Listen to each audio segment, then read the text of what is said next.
Jadi untuk program TPBS ini seluruh Indonesia, dilakukan oleh Perpustakaan Nasional.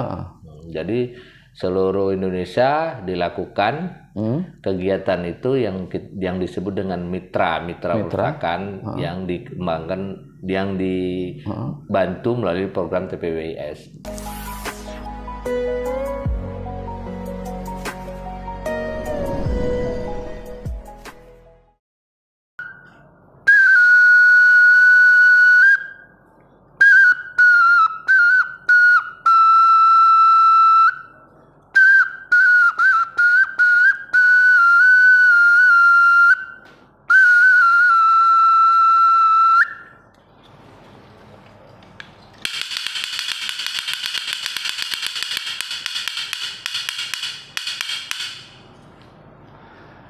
Assalamualaikum warahmatullahi wabarakatuh. Waalaikumsalam.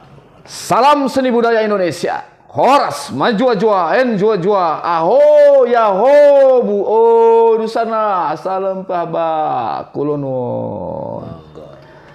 Pemirsa, bertemu lagi dengan kami dalam rubrik Mimbar Budaya Koran Mimbar Umum, Mimbar TV. Semoga kita semua dalam keadaan sehat walafiat dan lancar menjalankan aktivitas sehari-hari. Pemirsa, saat pengambilan gambar perekaman acara ini bertepatan dengan peringatan 30 September, sebuah peristiwa yang sangat bersejarah di Republik Indonesia, yang pada saat itu 58 tahun yang lalu 7 jenderal meregang nyawa menjadi korban kekerasan yang kita kenal dengan Gestapo, gerakan 10 September, yang didalangi oleh sebuah partai yang bernama Partai Komunis Indonesia. Nah, dalam buku-buku riwayat sejarah menyatakan seperti itu. Ya, kita berharap ke depan Republik kita ini, Republik Indonesia, tetap berjalan dengan damai sesuai dengan harapan dan tujuan kita, bagaimana kita menuju Indonesia Emas untuk 100 tahun kemerdekaan pada tahun 2045 yang akan datang. Ya, pemirsa, kali ini kita akan berbincang-bincang tentang dunia perpustakaan. Nah, bersama kami di studio telah hadir seorang narasumber, seorang pustakawan, yaitu Bapak Taufik. Taufik apa Pak lengkapnya? Taufik Hidayat. Taufik Hidayat. Nah, beliau ini seorang pustakawan yang sekarang bertugas di Dinas Perpustakaan dan Arsip Daerah Provinsi Sumatera Utara. Nah, kita akan mengulik sosok beliau sebagai seorang pustakawan. Pustakawan ini merupakan profesi ya Pak ya? Ya, profesi. Wah, ini dia. Oh ya, kita belum menyapa nih. Selamat sore Pak. Selamat sore Mas. Ya. Ya, kebetulan Pak Taufik dan saya tempo hari bertemu di gedung DHD 45 ya Pak ya? Ya. Di gedung DHD 45 Provinsi Sumatera Utara, yang sama-sama menjadi Dewan Juri Festival Kebangsaan Milenial. Pada edisi yang lalu kita bersama Ibu Dr. Rosmaida Sinaga M.Hum. Nah, kali ini dengan Pak Taufik, kita bertiga yang menjadi Dewan Juri ya Pak Taufik ya. Nah, mungkin kita bisa cerita dulu, mengulik sejarah dulu yang kemarin lah kita hasil Festival Kebangsaan Milenial dulu. Mungkin bisa bercerita sebentar. Yang kemarin Festival Kebangsaan Milenial itu yang digagas oleh DHD ya, Dewan Harian Daerah Angkatan 45, merupakan, kalau saya melihatnya, sesuatu yang baik bagi generasi milenial, di mana di era sekarang ini kan kegiatan-kegiatan seperti itu sudah langka. Ya, apalagi melihat generasi milenial ini sudah banyak tidak tahu akan sejarah Indonesia, khususnya di Medan ini. Padahal situs-situs sejarah, situs-situs peninggalan zaman kemerdekaan dan sebelumnya itu peristiwa-peristiwa yang terjadi di tahun 45 atau sesudahnya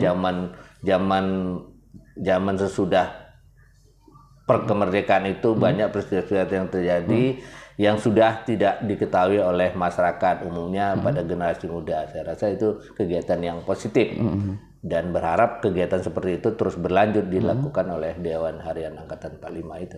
Ya, tidak hanya di Provinsi Sumatera Utara, tapi juga mungkin di kabupaten kota ya Pak ya? Ya. Karena mungkin generasi milenial kita yang di kabupaten kota itu juga bisa kita gerakkan ya untuk melihat situs-situs sejarah di daerahnya ya. Betul itu. Nah, oke.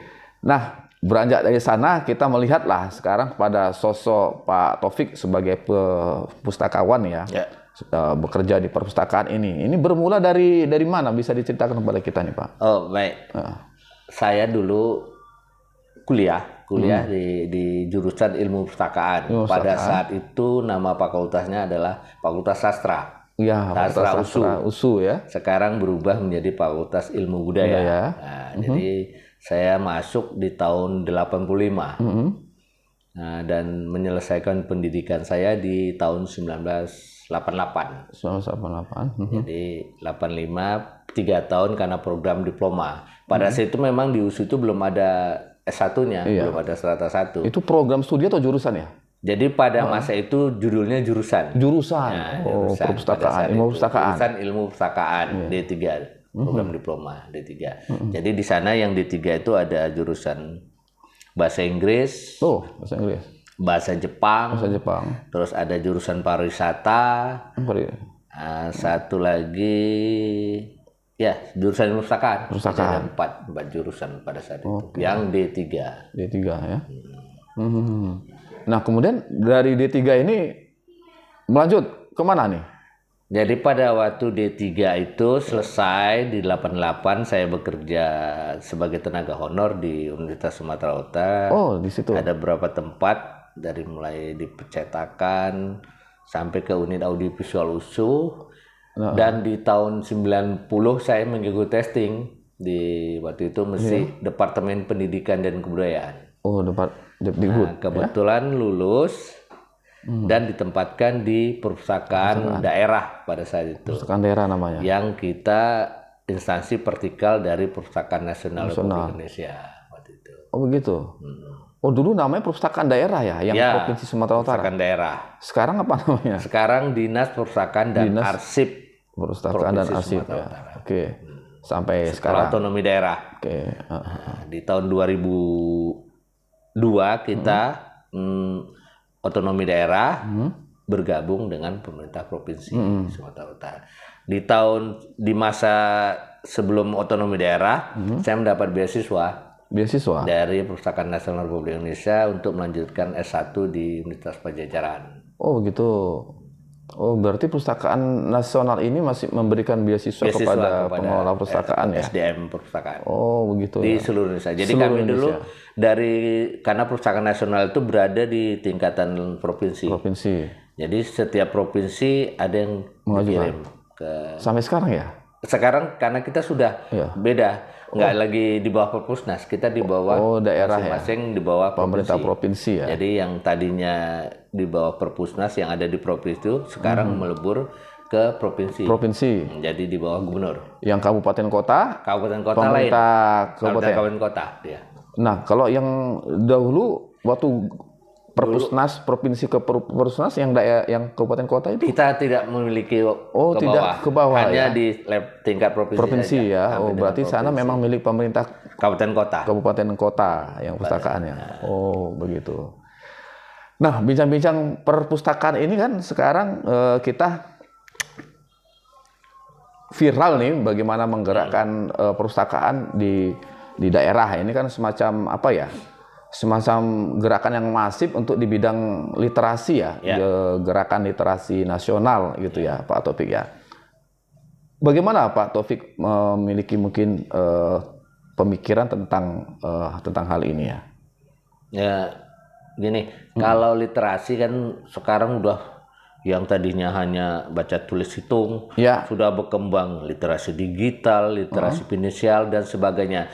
Sebenarnya substansinya menurut saya selaku pustakawan intinya itu adalah minat baca. Kalau kami dulu belajar itu namanya minat baca. Cuman pada era sekarang berkembang menjadi literasi. Literasi ini sebenarnya kecakapan sih. Kecakapan seorang dia membaca sesuatu, bagaimana dia menerjemahkan itu menjadi pengetahuan baru atau dia bisa manfaatkan untuk kemampuan hidupnya lebih baik dari sebelum membaca gitu. Itu dia cakapan gitu.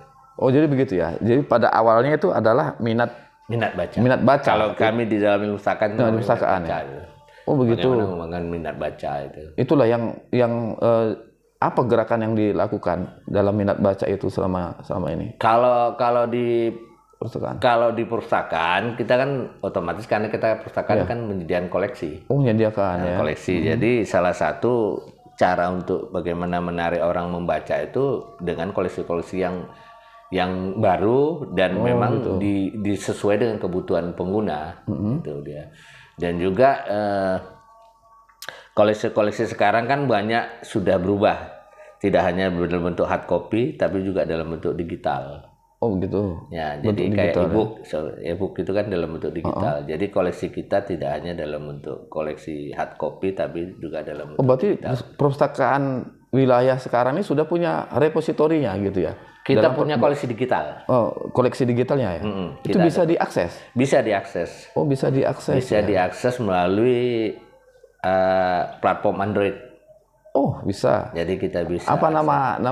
Ipusda Sumut. Ipusda. Jadi di Ipusda Sumut itu tersedia koleksi-koleksi digital yang bisa kita pinjam untuk dibaca. Sama persis prosesnya sama dengan koleksi yang hard copy. Yang di perpustakaan itu. Jadi perpustakaan kita di Ipusda Sumut itu adalah perpustakaan digital kita lah gitu.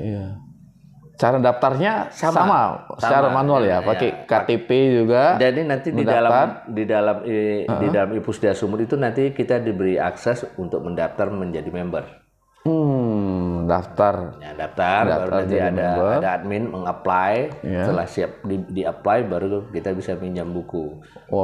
Jadi buku yang tersedia itu kita pinjam, nanti berapa hari pulangkan gitu. Oh begitu. Ada jangka waktu juga ya? Ada jangka waktu. Karena kan koleksi kita di situ juga terbatas. Orang lain juga mau baca kan. Iya. Oh berarti e-book itu bisa dipinjam? Bisa. Tapi di dalam handphone di dalam saja. Aplikasi itu bisa dibaca di situ. Kemudian kalau udah selesai itu dikembalikan. Kalau nggak dikembalikan dia balik sendiri sebenarnya. Balik sendiri dan tidak bisa dibuka. Oh, ini menarik sekali ini untuk para pelajar, mahasiswa ini untuk butuh perpustakaan ya, butuh referensi dalam hal karya tulis ilmiah bisa melacak melalui aplikasi Ipusda. Ipusda Sumut. Wah, Ipusda Sumut itu di Google, di Play Store ya. Di Play Store bisa diunggah. Download. Di download di situ diunduh ya, kemudian bisa masuk ke sana. Wah, ini pengetahuan baru nih. Bagi saya juga baru jadinya ini kan. Nah, menarik. Jadi perpustakaan daerah Sumatera Utara itu sudah beranjak ke dunia digital begitu. Wah, menarik sekali nih. Karena kan semua bisa mengakses dari seluruh Indonesia. Malah seluruh dunia. Seluruh dunia. Wow. Karena kan dia aksesnya basisnya internet.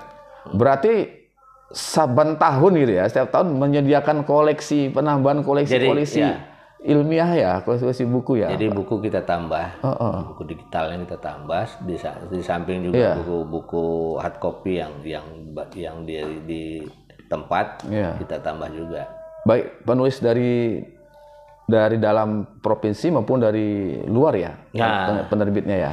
Jadi begini, Mas Yadi, kita kan ada namanya sebenarnya Undang-Undang Karya Cetak Karya Rekam itu nomor 13 tahun 2018. Jadi ada semacam kewajiban setiap orang, lembaga ataupun badan usaha dan sebagainya itu untuk menyerahkan karya cetak karya rekamnya apabila dia menerbitkan.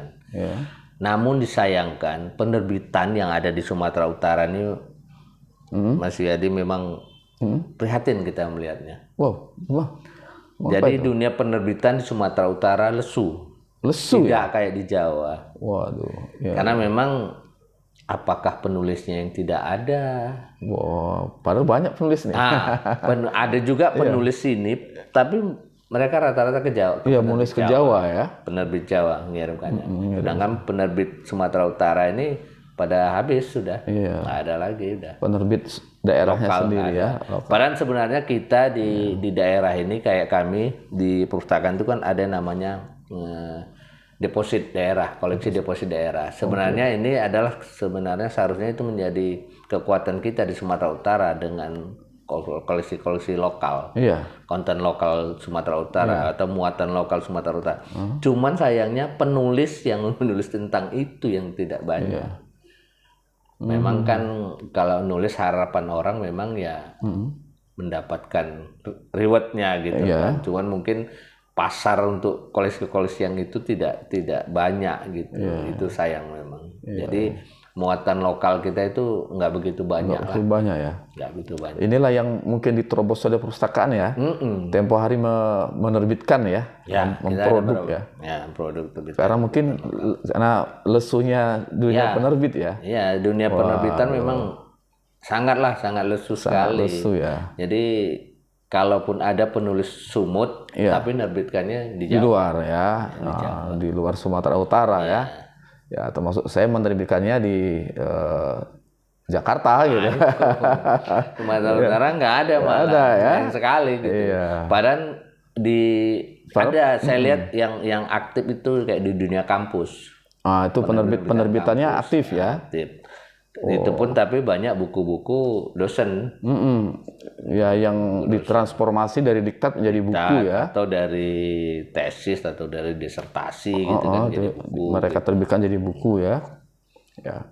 Dan sebetulnya kan ini dikendalikan oleh IKAPI ya, Ikatan Penerbit Indonesia. Nah, untuk menggerakkan ini tempo hari kan perpustakaan mengadakan semacam kegiatan ya untuk merangkul pembaca, penulis dan penerbit ya. Ini masih ada seperti itu. Sebenarnya kita ada juga di kegiatan kita untuk membantu para penulis untuk menerbitkan buku-buku. Cuman kan nggak banyak. Tapi kan untuk merangsang sebenarnya di kami itu hanya merangsang stimulus untuk membuat penerbitan atau tulisan-tulisan karya pengarang Sumatera Utara supaya dunia kepenulisan di Sumatera Utara itu menggeliat gitu. Otomatis nanti para penerbit berkenan untuk melakukan di Sumatera Utara penerbitannya. Tapi memang ya itu tadi karena kita juga budgetnya terbatas, jadi ya tidak seperti yang di Jawa itu. Iya. Nah ini memang terbuka ya perpustakaan untuk menerbitkan karya-karya dari penulis Sumatera Utara itu ya.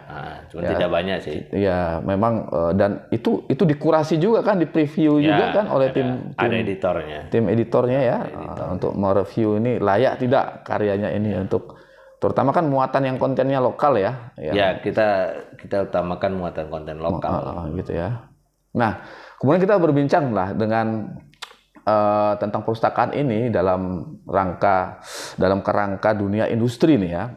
Pak Taufik, bagaimana lah peran perpustakaan ini untuk bisa perpustakaan ini bisa menggerakkan untuk perekonomian masyarakat ya, baik di pedesaan maupun di perkotaan gitu, Pak Taufik? Oh ya, itu bisa, sangat bisa. Karena apa? Di program melalui Perpustakaan Nasional itu dikenal disebutannya dengan TPBIS atau TPBIS kalau kita. TPBIS. Jadi itu singkatan dari Transformasi Perpustakaan Berbasis Inklusi Sosial. Wah, berbasis inklusi. Jadi program ini adalah merupakan program prioritas nasional ya, yang sudah berjalan dari 2018 sampai dengan tahun depan itu jadi program prioritas nasional di pemerintahan Pak Jokowi ini. Jadi apa itu TPBS itu? TPBS itu adalah satu program bagaimana memanfaatkan fasilitas layanan perpustakaan bagi ke pengembangan ekonomi masyarakat. Jadi inklusi sosial itu adalah bagaimana mengembangkan kehidupan masyarakat lebih baik melalui perpustakaan. Jadi di perpustakaan itu yang pada awalnya hanya tempat membaca. Ya, betul. Jadi saat ini dengan program TPBS itu bisa dilakukan kegiatan-kegiatan pembelajaran lainnya seperti pelatihan-pelatihan atau misalnya pelatihan membuat kue gitu. Jadi masyarakat datang ke perpustakaan. Diundang untuk datang perpustakaan oleh pustakawan. Disediakan koleksi, lalu dibuat praktek bagaimana membuat kue dan sebagainya. Ini menjadi pelatihan dengan memanfaatkan koleksi-koleksi yang ada di perpustakaan. Ini umumnya kita implementasikan di perpustakaan desa. Oh begitu. Berarti ini perpustakaan itu tidak hanya menjadi ruang untuk membaca, tapi juga untuk berkegiatan yang bersosialisasi masyarakat. Begitu ya. Jadi lebih hidup dia. Begitu ya. Jadi pemirsa, perpustakaan itu rupanya tidak hanya menjadi ruang baca begitu ya. Ketika mereka dihadirkan misalnya untuk membuat sesuatu, referensinya ada di perpustakaan. Dan ini dipandu oleh pustakawan. Iya, pustakawan. Atau gitu kelompok volunteer relawan yang mau ikut bergabung. Gitu. Kelompok sukarelawan ya.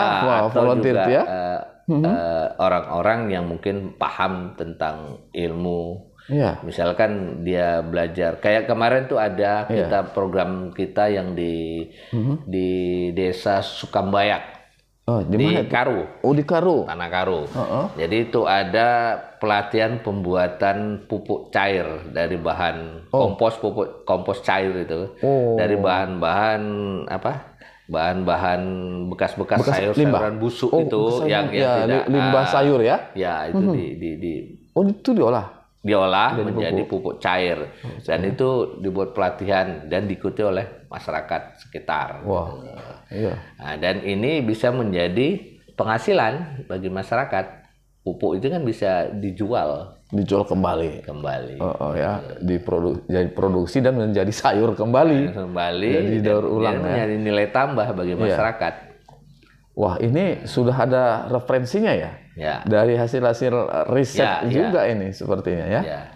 Nah, itu yang sudah dilakukan ya? Jadi untuk program TPBS ini seluruh Indonesia dilakukan oleh Perpustakaan Nasional. Jadi seluruh Indonesia dilakukan kegiatan itu yang disebut dengan mitra perpustakaan yang dikembangkan, yang dibantu melalui program TPBS. Nah, kalau di daerah di desa-desa itu melalui apalah dicantolkan program-program kayak gini itu, seperti ini. Jadi di perpustakaan desa itu yang dibantu atau didampingi oleh program TPBS itu dipantau terus. Jadi dipantau oleh ada konsultan yang mengevaluasi perkembangan daripada proses pelaksanaan program TPBS di satu desa yang dibantu oleh Perpusnas itu dipantau. Jadi masyarakat desa itu si pengelola perpustakaan itu diminta untuk melakukan kegiatan-kegiatan pelatihan itu dengan biaya yang bersumber kalau bisa dapat dari dana desa. Pemerintah desa. Dari dana desa ya. Atau melalui CSR atau bantuan donasi perusahaan-perusahaan pihak lain gitu ya. Dari pihak-pihak ketiga yang ikut membantu dan mensponsori begitu ya. Untuk menggerakkan potensi perpustakaan desa ya. Gitu. Dan meningkatkan SDM masyarakat desa. Jadi memang orientasi sekarang perpustakaan desa itu tidak hanya sebagai penyedia bahan bacaan, tetapi juga untuk memproduksi dari hasil bacaan itu.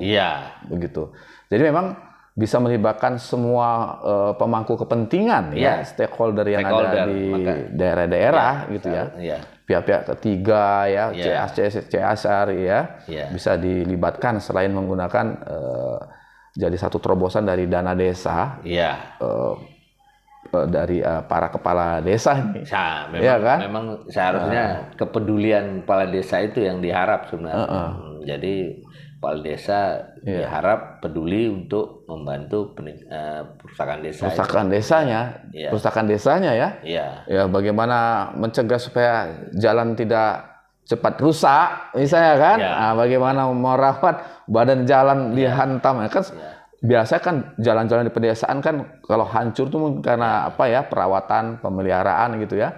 Nah, mungkin melalui referensi literatur, bacaan-bacaan, masyarakatnya ditingkatkan pengetahuannya untuk sadar memiliki desa itu, jadi rasa memilikinya ada, rasa buang memilikinya sampah ada. dia ya, berarti ada juga penyuluhan berarti. Ada. Makanya di dalam perpustakaan itu bisa juga dilakukan penyuluhan gitu. Jadi tempat kumpul masyarakat dia. Untuk gerakan sadar hukum. Iya, bisa. Ya kan? Nanti dipanggil lah penyuluh hukum dari kementerian, Kementerian Kanwil Kemenkumham gitu. Nah, wah ini jadi bagaimana menggerakkan perpustakaan desa ya? Itu sangat bermanfaat bagi masyarakat ini. Berarti potensi sangat kuat ya. Ya, jadi dia tidak hanya sekedar tempat membaca tapi tempat berkegiatan masyarakat. Nah, jadi pusat learning center jadinya. Pusat learning. Pusat pembelajaran jadi. Pusat pembelajaran ya, pusat pembelajaran ya. Center jadi. Iya. Pembelajaran. Wah, ini menarik sekali nih. Karena selama ini mungkin referensi kita perpustakaan itu hanya untuk sebagai ruang baca gitu ya. Nah, kemudian juga mungkin perpustakaan apakah melibatkan ya taman-taman bacaan, masyarakat, TBM atau komunitas baca? Ya, ada komunitas literasi. Komunitas literasi, pegiat-pegiat literasi, dan itu di Sumatera Utara banyak pegiat-pegiat itu. Kami juga kemarin baru kebetulan saya juga diminta oleh Balai Bahasa juga. Ya, yang kemarin yang menentukan festival literasi ya, yang di Balai Penjamin Mutu itu. Iya, di BLMP ya. Ya, ikut juga di sana pas ada kegiatan festival literasi, menjadi juri tentang literasi juga di sana. Iya. Yang juara 1 kategori aja yang dari Kisaran itu ya. Ya. Apa TB Rida kalau nggak salah ya. Taman bacaan. Oh, jadi juri ya. Nah, itu dari hasil penjuriannya bagaimana? Kemarin pengamatan Pak Taufik. Kami kan kemarin sebetulnya penjuriannya terhadap kelompok yang melakukan kegiatan. Jadi peserta kemarin ada dibagi kelompok gitu. Jadi kami melakukan penjurian terhadap apa yang mereka buat selama melakukan kegiatan festival literasi. Itu aja. Kan pesertanya dari mana tuh? Saya kurang tahu, tapi saya tahu itu semua pegiat literasi. Cuman dari daerah-daerah. Ada yang dari Medan, dari Binjai, dari Langkat, dari Asahan, campur-campur saya lihat itu. Itu memang tokoh-tokoh komunitas ya, komunitas baca ya yang ada di daerah. Komunitas literasi ya namanya. Oh, begitu. Itulah pesertanya. Ya, pesertanya. Wah. Apa kira-kira marak nggak itu komunitas literasi di Sumatera Utara? Mudah-mudahan banyak marak. Ada datanya dari dinas kita? Komunitas literasi datanya di Balai Bahasa ada. Kita juga bekerja sama dengan Balai Bahasa sekitar 30-an gitu, 38 apa kurang lebih komunitas. Yang tercatat lah. Mungkin yang bergerak dalam senyap kan banyak juga orang-orang yang relawan yang peduli terhadap peningkatan literasi, peningkatan SDM kan banyak juga yang melakukan yang tidak terdaftar. Wah, berarti ini mitra baru nih sebetulnya Balai Bahasa nih bagi dinas perpustakaan dan arsip daerah ya, provinsi ya. Dinas perpusip provinsi ya. Wah, ini berarti literasi ini juga bisa betul-betul disimpan bank datanya ini melalui instansi Balai Bahasa Provinsi Sumatera Utara ini. Kapan-kapan kita panggil juga lah nih Balai Bahasa Provinsi Sumatera Utara nih Meskipun kita juga berasal dari Balai Besar, berasal dari sana, cuma kurang menguasai tentang literasi kan. Masih ada teman yang di sana yang mengurusi literasi.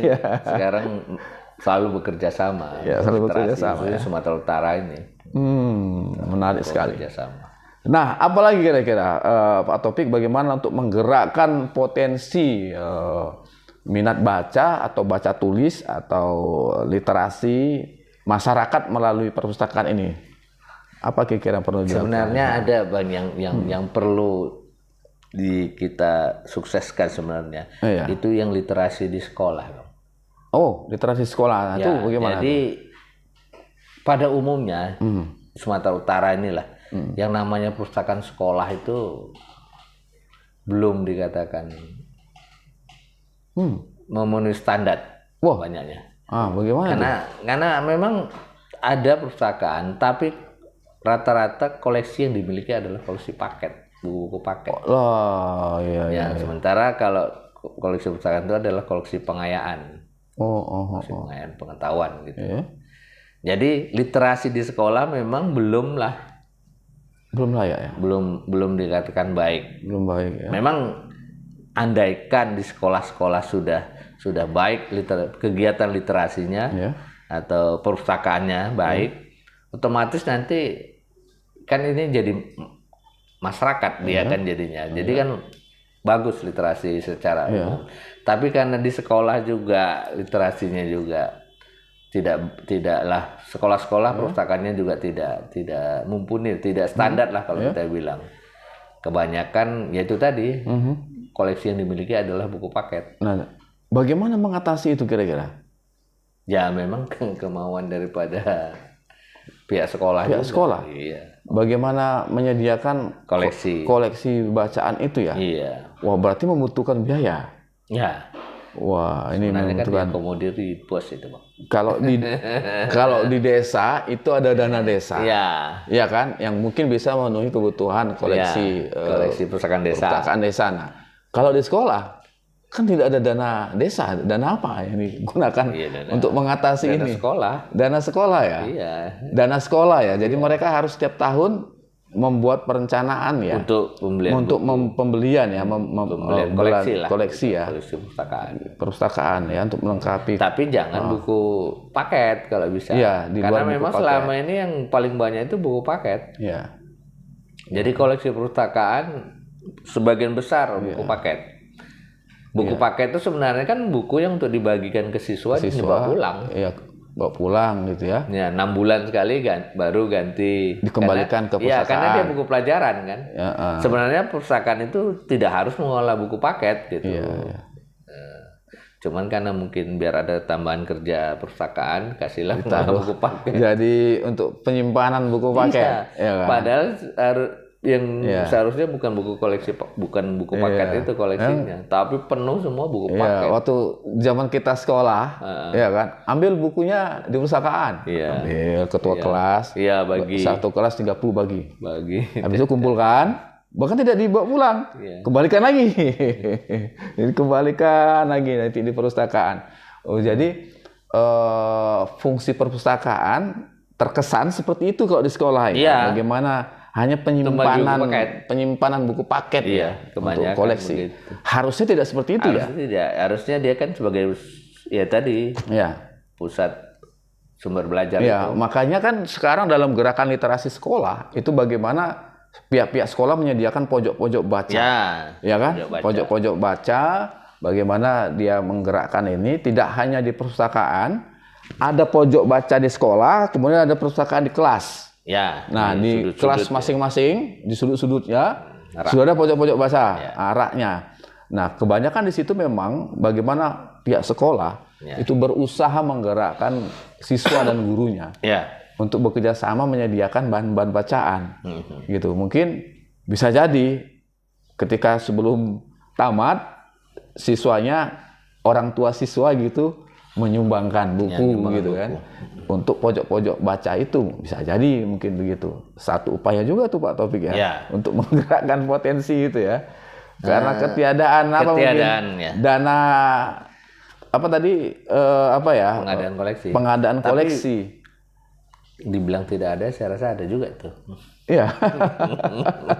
Harus Karena diusulkan dia ya. Kan ada biaya operasional sekolah. Biaya operasional sekolah. Bos. Oh, Bos itu kan bisa juga untuk biaya operasional sekolah. Kemudian ada lagi DOP, dana operasi pendidikan. Nah, Kan masih ada ya untuk fasilitas untuk bangunan fisik sekarang apa tinggal gitu. keinginan. Kepalanya mau nggak. Karena sekolah, memang miris kita. Sampai dengan saat ini kita yang terakreditasi perusahaan sekolah di Sumatera Utara ini. Oh, tidak diakreditasi juga ya? Ada akreditasi perusahaan. Untuk peningkatan pembinaan apa ya? Perusahaan. Jadi ada apa saya datanya, tapi yang pasti nggak yang A itu A ya, yang level A perusahaan sekolah itu hanya ada 2 di Sumatera Utara. Sumatera Utara. Bukan di Medan ya, tapi Sumatera Utara ya. Jadi Sumatera Utara itu yang A itu satu namanya SMA Negeri 1 Matauli Pandan. Oh, Matauli Pandan. Wah ya, pernah saya meriset ke sana. Satu lagi SMA City Foundation itu. City Foundation. Ya, yang SMA yang Pak Hairul Tanjung punya itu, yang di Jalan Marelan. Marelan ya. Nah, itu yang A. Oh. Nah, kalau untuk Matauli kemarin secara tingkat nasional mereka jadi juara 3. Oh. Lomba perpustakaan tingkat sekolah. SMA, SMK dan madrasah. Untuk klaster 1 wilayah Sumatera. Jadi juara 3 itu SMA Matauli. Oh. Di nasional. Wah, gitu ya. Nah, itu kan penyediaan mungkin sarpras untuk itu ya. Untuk bahan-bahan bacaan ya. Ya, kepedulian dari pimpinan sekolahnya juga memang dituntut. Oh, tuh kepedulian. Ya. Bagaimana kepala sekolah mencari jalan keluar ya. Dan ini memang tidak terlepas dari peran instansi pemerintahnya yang mengayomi ya, mungkin dinas-dinas pendidikan gitu ya, dinas pendidikan kan. Kalau dinas pendidikan tidak menggerakkan sekolah-sekolah, tidak memotivasi, itu bisa jadi kan pihak sekolah tidak penting kali ya. Tidak penting kan, motivasinya dari dinas. Nah, ini sepertinya dinas Perpusip ini harus menggerakkan potensi daerah-daerah melalui dinas-dinas pendidikan nih untuk mengaktifkan literasi sekolahnya nih. Memang yang punya kewenangan ke sekolah-sekolah itu kan dinas pendidikan. Dinas pendidikan. Iya kan? Semacam katanya sih gerakan penulis buku muatan lokal. Ya, itu perlu. Kan juga dari dinas pendidikan gerakannya kan? Seharusnya memang dari dinas pendidikan. Paling-paling kita dari dinas perpustakaan menghimbau gitu ya. Paling di kita itu melakukan pembinaan terhadap pengelolaan perpustakaannya.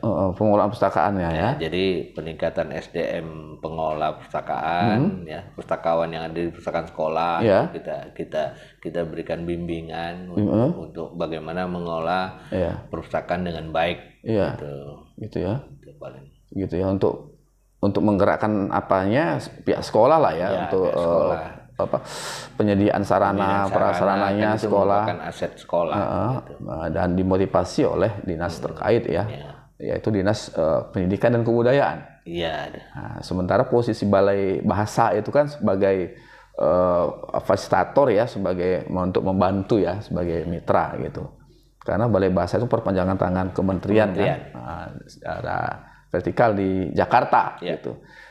Nah, kemudian itu literasi sekolah gitu ya, penyediaan sarana prasarana, kemudian literasi masyarakat tadi ya, potensi melibatkan masyarakat untuk gerakan baca tulis ya, yang terlibat di perpustakaan. Program TPBS, transformasi perpustakaan berbasis inklusi sosial. Itu ya, yang masyarakat juga terlibat melalui program itu. Wah, ini luar biasa ini, pemirsa. Jadi upaya-upaya yang dilakukan pihak perpustakaan untuk menimbulkan orang berduyun-duyun datang ke perpustakaan itu harus dilakukan.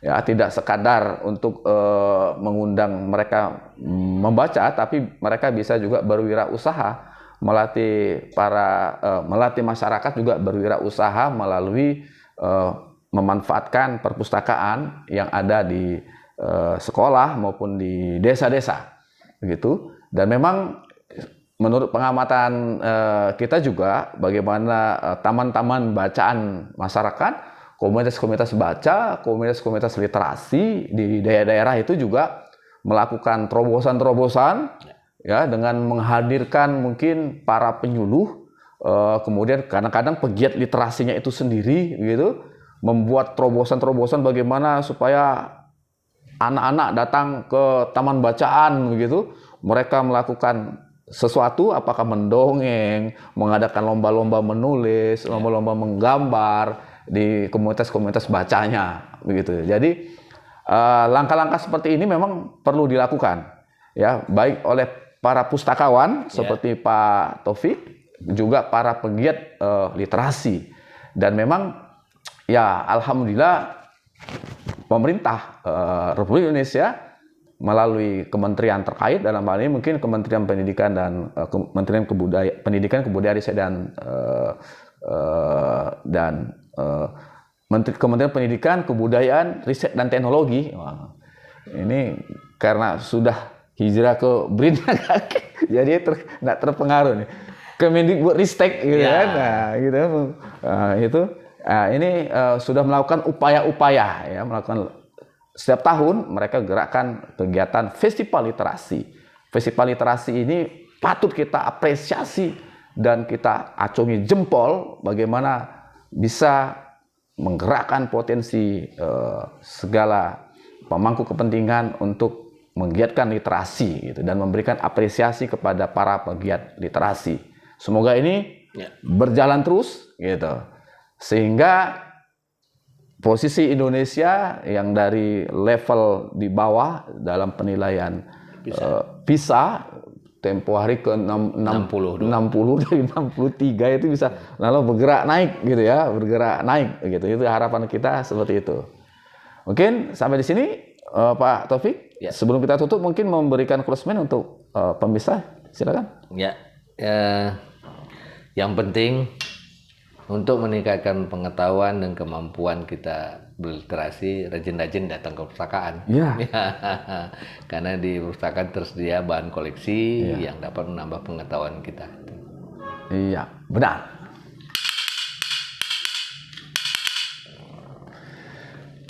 Demikian pemirsa pembicaraan kita, bincang-bincang budaya pada edisi kali ini tentang potensi menggerakkan perpustakaan di masyarakat bersama Pak Taufik Hidayat, pustakawan dari Sumatera Utara. Sampai bertemu pada edisi berikutnya. Kerabat kerja Pemimpin Umum Bapak Muhammad Hasbi Al-Fauz Lubis, penanggung jawab Bapak Jalaluddin, pemimpin redaksi Bapak Ngatirin, teknisi Jaim Jaki Sanjaya dan Rizky, dan saya sendiri selaku pembawa acara Suyadi San mengucapkan terima kasih. Salam seni budaya Indonesia. Horas majua-jua, anjua-jua, aho, yaho, oh di sana. Salam sahabat, tabik, moto matur nuwun. Assalamualaikum warahmatullahi wabarakatuh.